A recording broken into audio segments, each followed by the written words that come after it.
देखिए, ये तो बहुत चिंतित विषय है। आपको मालूम है कि हमारे देश में बहुत बहुत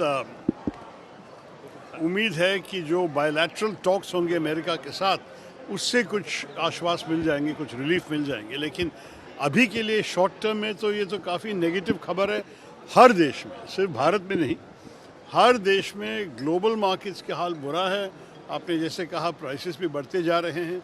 और ट्रम्प साहब का टैरिफ्स का मतलब कोई समझा नहीं कि इसका क्या लॉजिक में किया है, क्योंकि अमेरिकन स्टॉक मार्केट भी बहुत बुरी तरह से, मेरे ख्याल में $2 ट्रिलियन हार गए, खो गए हैं करीब 2 दिन में। तो ये तो जब हर देश पे ये असर हो रहा है, मेरे ख्याल में will just have to bear it.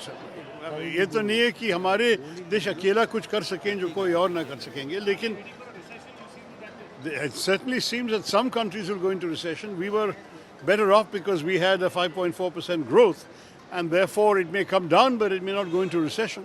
What we'll have to do is ensure that we can quickly negotiate an effective bilateral trade agreement which might reduce the impact of all this on our economy, on our exports. But it depends on how successful those negotiations are. Some countries which are also exporting similar goods to America have had higher tariffs imposed upon them, and that might be a difference we could leverage to our advantage. But we'll have to see. At this stage, it's impossible to tell. No one could have foreseen such bad news in 2-3 days. It was 2nd of April that the so-called tariffs were announced. Today is the 7th. In 5 days, the world has suffered so much. God knows what lies ahead. But all we can do is, tighten our belts and see how best we can cope with all of this.